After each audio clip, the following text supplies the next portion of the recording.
Hello friend, online ला classes पर आप सभी लोगों को खैर मकदम। मैं जीएस का सीरीज पार्ट 2 आपके सामने लाया हूँ। ये 1990 से लेकर 2019 तक पूछे गए अब तक क्वेश्चन का समराई है। अभी तक हमारे जो चैनल है आप सब्सक्राइब नहीं किए तो हमारे चैनल को सब्सक्राइब कर लें। मैं कोई भी वीडियो डालूंगा उसको नोटिफिकेशन आपको प्राप्त होगी। दोस्तों, मैं ज़्यादा समय ना लेते हुए मैं अपने टॉपिक पे बात करता हूँ, लेकिन एक बात मैं आपसे बताना चाहता हूँ। अगर आपको लॉकडाउन में रह रहे हैं तो पूरी तरह अपनी लॉकडाउन को कैसे व्यतीत करना है। एक आप कंपटीटर हैं तो कंपटीटर का तात्पर्य है कि आप अपने टारगेट पे रहें। अगर आप अपने टारगेट पे, ये बहुत अच्छा समय है।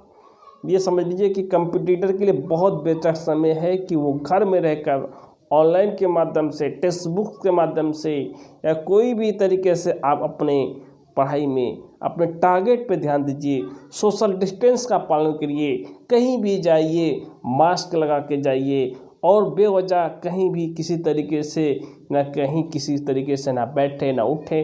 दोस्तों, अपने घर में रहें ताकि देश में बहुत बड़ा महामारी बीमारी फैला, पूरे विश्व भर में महामारी बीमारी फैला हुआ। दोस्तों, कई हजारों लाखों तक लोग जो है इस महामारी के चपेट में आ गए हैं। आप लोगों से गुजारिश है कि दोस्त, जान है तो जहान है।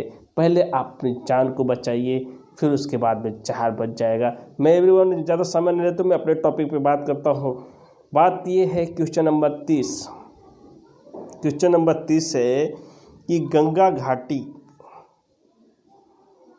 धान की खेती का प्राचीनतम प्रमाण कहाँ से मिला है।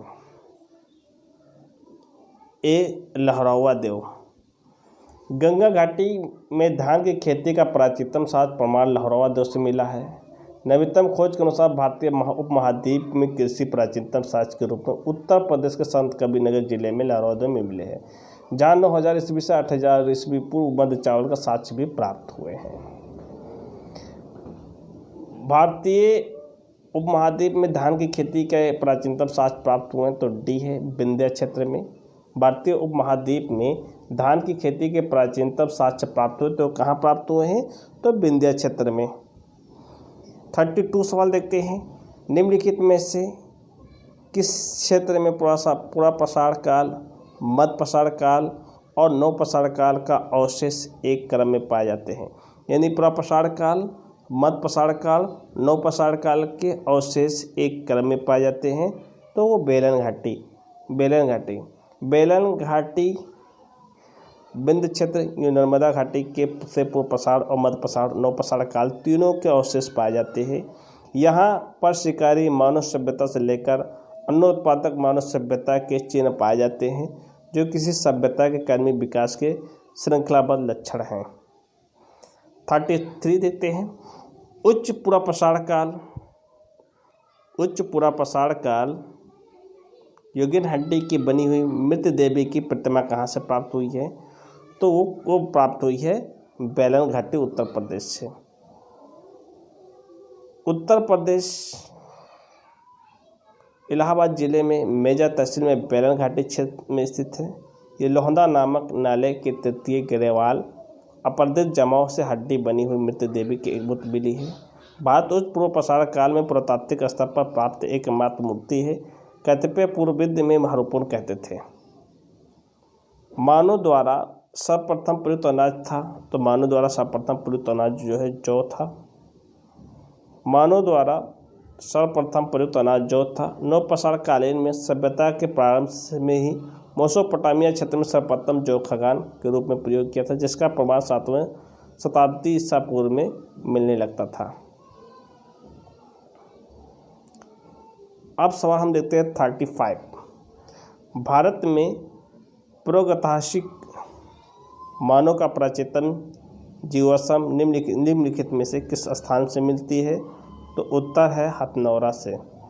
प्री हिस्ट्रिक पीरियड में जो है मानव का प्राचीनतम जीवाश्म निम्नलिखित किस स्थान में मिलती है, तो हथनौरा में मिलती है। यूपीपीएससी 2008 में पूछा गया था, 2006 में पूछा गया था। भारतीय पुरातत्व सर्वेक्षण के अनुराग श्रृंखला के मध्य नर्मदा घाटी में होशंगाबाद जिले में स्थित हथनौरा नामक पुरास्थल से मानव की एक खोपड़ी और जीवाश्म मिले हैं। कुछ विद्वानों ने इसे होमी इरेक्टस वर्ग के अंतर्गत रखा है तथा अन्य इसे विकसित होमो सस्पियंस बताते हैं। इसे नर्मदा मैन भी कहा जाता है। होमो इरेक्टस एक कपाल निम्न में से किस स्थल से प्राप्त हुआ है? तो उत्तर ए है, नर्मदा घाटी में हथनौरा से। निम्नलिखित में से किस मध्य पसारिक स्थल से हड्डी बने हुए आभूषण प्राप्त हुए हैं? उत्तर डी, मदहा से। उत्तर प्रदेश का विंध्य तथा ऊपरी मध्य गंगा घाटी क्षेत्र मध्य प्रसारकालीन उपकरण के लिए अत्यंत समृद्धि और महदहा, सराय नहार तथा दमदमा महत्वपूर्ण स्थल है। कौन सा है? महदहा, सराय नहर तथा दमदमा महत्वपूर्ण स्थल है। मदहा सींग तथा सुरंग बना उपकरण क्या मिला है? मदहा सींग बना उपकरण और आभूषण सराय नहर की तुलना में अधिक संख्या मिले हैं। सींग तथा सुरंग के उपकरणों में बरगद, बेधक, खुरचनी अथवा रुखानी, चाकू आदि सुरंग आभूषण के कुंडल तथा मुद्रिकाएं उल्लेखनीय है। महदहा में बलुआ पत्थर से बने शील, लोहे, स्तंभ, गर्त भी साक्ष्य मिले हैं। शील लोहे की प्राप्ति यह इंगित होता है कि संभवतः जंगली घास के दानों को पीस कर भोज्य सामग्री के रूप में उपयोग किया जाने लगा था। पूर्व प्रसारिक विश्लेषण से हरे भरे घास मैदान के विषय में संकेत मिलते हैं। ऐसे कब्र 3 मानव कंकाल निकलते हैं, तो कहाँ निकलते हैं? बी, दमदमा से। दमदमा नामक मध्य प्रसारिक पुरास्थल उत्तर प्रदेश के प्रतापगढ़ जिले में स्थित है। 1982 से लेकर 1987 तक वह उत्खनन फलस्वरूप 41 मानव शवदान में, जिनमें 35 कब्र में एकल शवदान, 5 कब्र में 2 मानव शवदान तथा कब्र में इतने मानव कंकाल प्राप्त हुए हैं।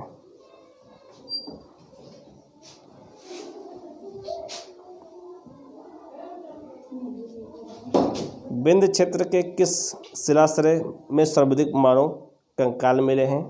तो मानव कंकाल मिले हैं लेखिया। विंध्य क्षेत्र में मध्य प्रसारिक पुरास्थल में उत्तर प्रदेश के कानपुर स्थित लेखिया नामक शिलाश्रय सर्वाधिक 117 मानव कंकाल प्राप्त हुए हैं, जबकि अमेरिका में जॉन आर लोकन्स अनुसार लेखिया में कुल 27 मानव कंकाल अस्थियां मिली हैं। ददेरी एक पर्वतीय हड़प्पीय पुरास्थल है, तो कहाँ है? बी, पंजाब। ददेरी पर्वतीय हड़प्पीय स्थल पंजाब के फतेहगढ़ साहिब में जिले में स्थित है।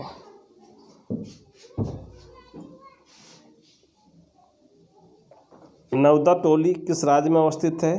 तो उत्तर है डी, मध्य प्रदेश में है। नवदा टोली मध्य प्रदेश खरगोन जिले में नर्मदा नदी के दक्षिण किनारे महेश्वरी दूसरी स्थिति में है, जो इंदौर नगर में लगभग 80 किलोमीटर दूर है। नंदवा टोली के वर्तमान गांव के पश्चिमी दिशा में लगभग 3 किलोमीटर दूर नंदवा टोली का पुरास्थल स्थित है। इस पुरास्थल उत्खनन में एच.डी. संकालिया के नेतृत्व पर सन 1952 से लेकर 1957 के मध्य कराया गया था। यहाँ तांबे से बनी हुई चपटी, कुल्हाड़ी, मछली पकड़ने की कटिया, कटार तथा चूड़ियाँ मिली हैं। यहाँ के लोग जो गेहूँ, धान, मूंग, उड़द, चना, मसूर तथा मटर की खेती करते थे। गाय, बैल, भैंस, बकरी आदि का पालन करते थे।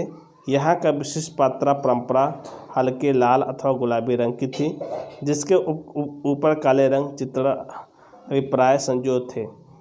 इस पात्र परंपरा के विषय में जानकारी सर्वप्रथम नंदवा टोली के उत्खनन से प्राप्त हुई है। गैरिक मृद्भांड पत्र OCP का नामकरण हुआ था, यानी गैरिक मृद्भांड पत्र OCP का नामकरण हुआ था। कहाँ हुआ था? ये हस्तिनापुर में। गंगा यमुना दोआब हस्तिनापुर आज अंतर जी खेड़ा से विशिष्ट मृद्भांड प्राप्त हुए थे, जिन्हें गैरिक मृद्भांड कहा गया है। इनके कारण इन स्थलों पर गैरिक मृद्भांड संस्कृति के रूप में संबद्ध किया जाता था।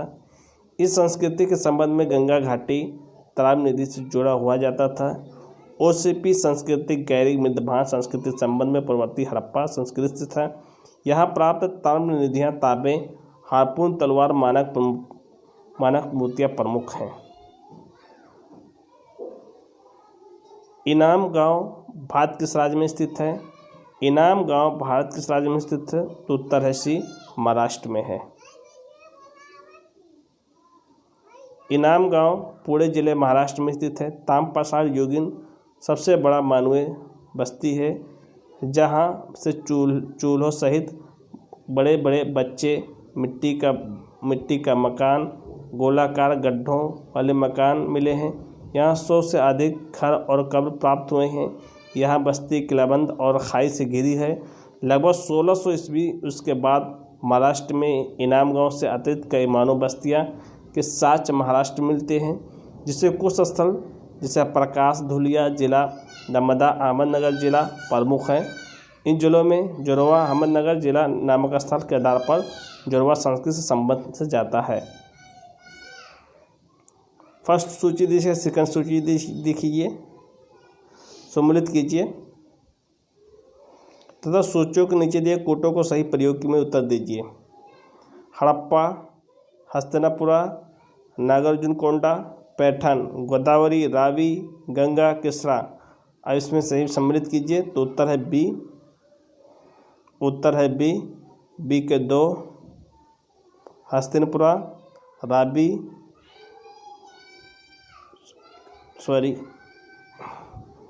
हड़प्पा का जो है रावी और हस्तिनापुरा की गोदावरी और नागार्जुन का केसड़ा और पैठन का गंगा। यानी हड़प्पा का रावी, हस्तिनापुरा का गोदावरी, नागार्जुन कुंडा का जो है केसड़ा, पैठन का गंगा। हड़प्पा रावी नदी के तट पर स्थित है, जबकि इंद्रप्रस्थ से कुछ दूरी स्थित हस्तिनापुर गंगा नदी के किनारे अवस्थित है। और नागार्जुनकोंडा आंध्र प्रदेश का प्रमुख नगर किस नदी तट पर है अवस्थित है? पैठन पोतन दक्षिण भारत मध्य स्थित है। फर्स्ट सूची सेकंड सूची को सम्मिलित कीजिए तथा सूचियों के नीचे कोट का उपयोग से सही कथन कीजिए। पूर्व प्रसार काल, मध्य प्रसार काल, नव प्रसार काल, ताम्र प्रसार काल। कच्चे मकान, नदी तट, शिलाश्रय आवास, गत अधिवास। तो सही कोट का उत्तर दीजिए। तो उत्तर है इसका बी, उत्तर है बी। बी का जो है कौन सा आता है? सेकंड आता है, यानी बी का जो है सेकंड आता है और बी का थर्ड आता है। बी का जो है थर्ड आता है। मध्य प्रसार काल, शिलाश्रय,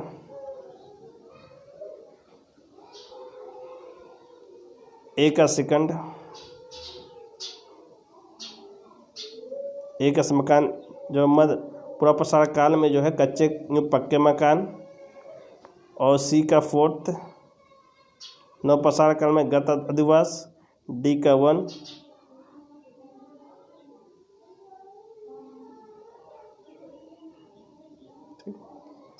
यानी मध्य प्रसार काल में, पूर्व प्रसार काल में नदी का तट, मध्य प्रसार काल में शिलाश्रय अधिवास, नव प्रसार काल में गत अधिवास, ताम्र प्रसार काल में कच्चे मकान, पक्के मकान।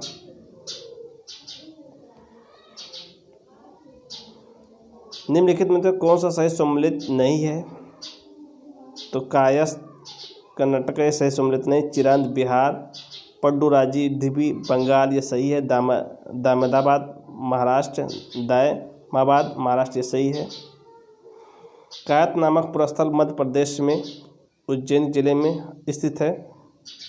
भारतीय साहित्य में इसे बारहमीर की जन्मभूमि और कपित्त के रूप में पहचाना गया है। यहाँ उत्खनन से ताम्र निधियाँ प्राप्त हुई हैं। चिरांद बिहार के सरल जिले में स्थित एक नवपाषाणिक काल स्थित है, जहाँ उत्खनन के आवास मिट्टी के बर्तन तथा कुल्हाड़ियाँ प्राप्त हुई हैं।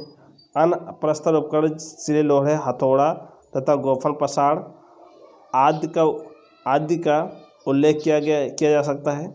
यहाँ की अन्य विशेषताएं हड्डी से रंग बने उपकरण पडुरजीवी पश्चिम बंगाल में स्थित है, एक प्रमुख अग ऐतिहासिक पुरस्थल है जहाँ से अग ऐतिहासिक काल कुछ प्रमुख पुरातात्विक साक्ष्य मिले हैं।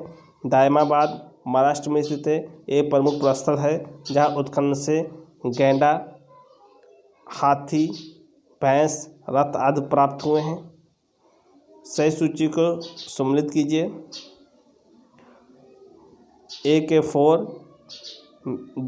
बिरभानपुर लघु पाषाण काल, BK3 गैरिक उज्जैन में गैरिक, CK2 कायस्थ ताम्रनिधि, DK1 आहाड़ बानास संस्कृति।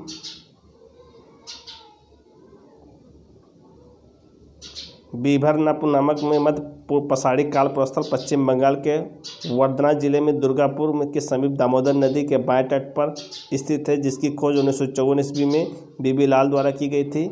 यहाँ उत्खनन में लघु पाषाण उपकरण प्राप्त हुए हैं। उज्जैन मध्य प्रदेश मलवा संस्कृति से संबंधित एक प्रमुख पुरस्थल है। यहाँ से उत्खनन के दौरान अनेक प्रकार के पत्राएँ परंपराएँ प्रकाश में आई है, जिसे तसले, मछली, थलियाँ, लोटे आदि प्रमुख हैं। यहाँ प्रमुख रूप से गैरिक मृदभांड परंपरा का प्रतिनिधित्व करते हैं। कायस्थ नामक पुरस्थल उज्जैन जिले में स्थित है। संभवतः इसी पुरस्थल में भारतीय साहित्य वाल्मीकि की जन्मभूमि कपित्थ नामक से जाना जाता है।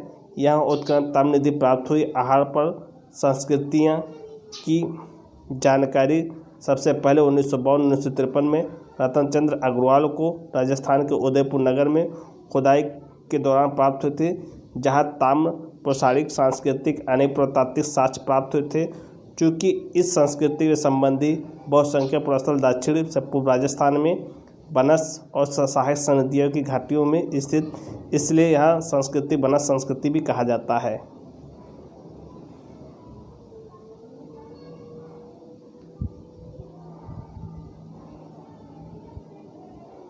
भारत के किस स्थल में खुदाई से लोह धातु प्रचलन प्राचीनतम मिले हैं?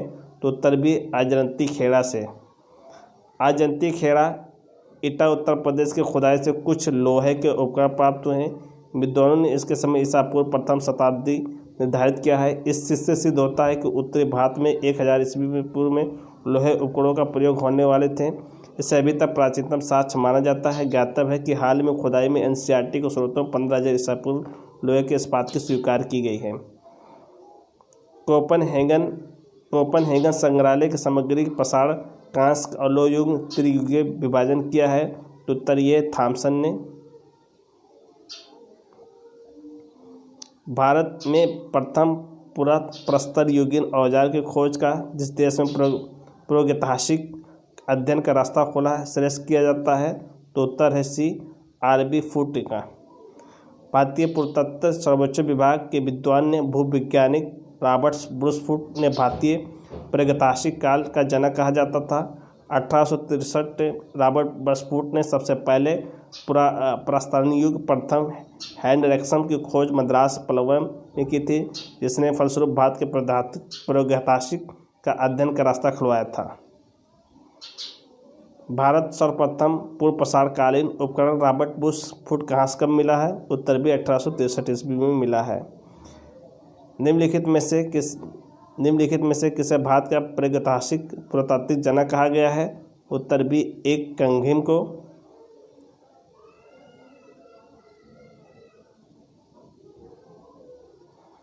भारत में प्रथम पुरापाषाणिक उपकरण की खोज करने वाले रॉबर्ट ब्रूस फुट थे। तो क्या थे? इसका जो है क्वेश्चन क्लियर नहीं है। मद्रास के निकट पल्लावरम नामक स्थान पर 1863 में भारत के प्रथम पाषाणिक उपकरण हैंड एक्स की खोज करने वाले रॉबर्ट ब्रूस फुट जो ब्रिटिश भूवैज्ञानिक थे। यद्यपि इस प्रश्न का उत्तर आयोग ए माना गया था, क्योंकि ये प्रश्न विवादित थे।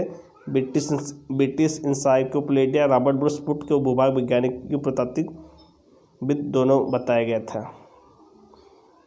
रॉबर्ट ब्रूस फुट जिन्होंने भारत में प्रथम पूर्व पाषाणिक उपकरण की खोज की थी, मूल्यता वो कहाँ थे? तो उपरोक्त प्रश्न व्याख्या देखें।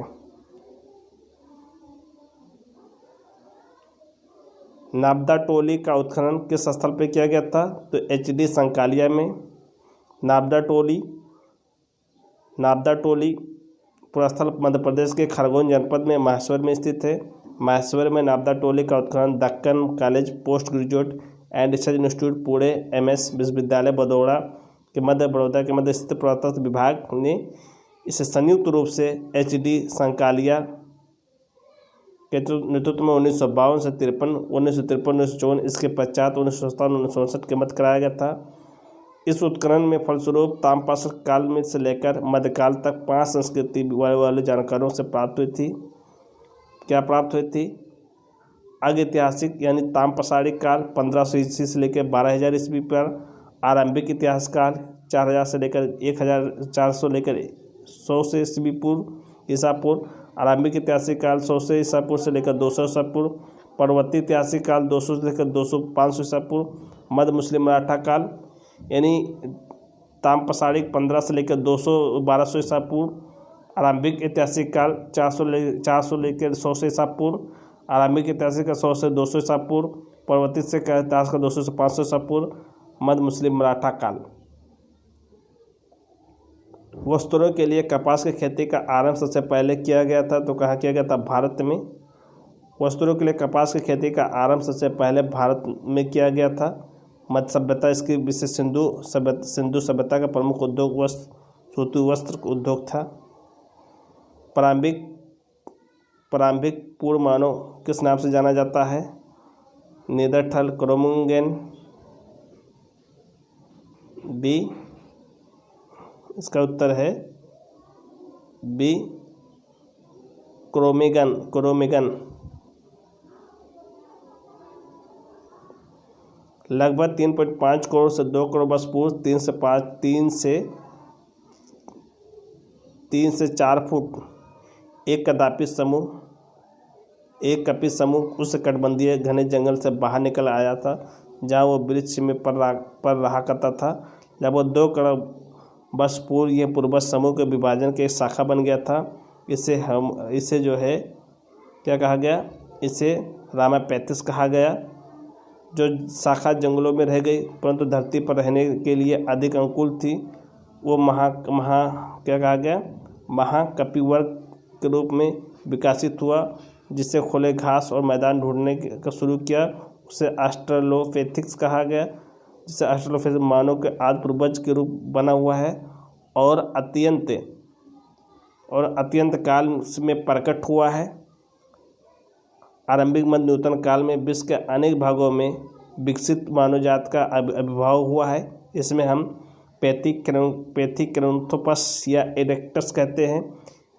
निएंडरथल मानव होमो वंश का विलुप्त सदस्य है। जर्मनी निएंडर की घाटी इस मानव के कुछ हड्डियां मिली हैं, इसलिए निएंडरथल मानव के नाम से दिया गया है। लगभग 3000 वर्ष पहले आधुनिक मानव का विकास उसे हम होमोसेपियंस या पग मानव विशिष्ट अनुसंधान के नाम से पुकारते हैं, जिसे कोरोगमेगन यानी मिग्र, गिरमडाली, आरेगन इत्यादि। पुरातात्विक स्थल संघोल स्थित है पंजाब में। संघोल पंजाब राज्य के लुधियाना जिले में स्थित एक ऐतिहासिक स्थल है। इसकी खोज SS तलवार RS बिष्ट द्वारा की गई थी। यहाँ से उत्तर हड़प्पा युग मरुत्तर युग तक महत्वपूर्ण ऐतिहासिक साक्ष्य मिले हैं। यहाँ से हिंद पलवों, बिगडम फिशेस, कैडीफिशेस सहित कुशाणों आदि जनजातीय लोग संबंध मुद्राएं मिली हैं। इससे प्रतीत होता है संघोल एक टक्सल भी था। मृत्युप्रत नौपसाण स्तर प्रकाश में आया था, तो कब आया था? डी, गुफर काल में। निम्नलिखित में से किस मध्य प्रसारण काल पुरस्तर पशुपालन का साक्ष्य उपलब्ध हुए हैं? तो उत्तर डी, बगौर में। राजस्थान के मध्य प्रसारण काल स्थल बगौर से पशुपालन के साक्ष्य मिलते हैं। मध्य प्रदेश आदमगढ़ से पशुपालन के प्राचीनतम साक्ष्य मिले हैं। सरायनहर में केवल मध्य प्रसारिक जीवन साक्ष्य मिले हैं, पशुपालन का नहीं। दोस्तों, मैं इसी के साथ अपने जो है टॉपिक समाप्त करता हूँ। थैंक यू, धन्यवाद।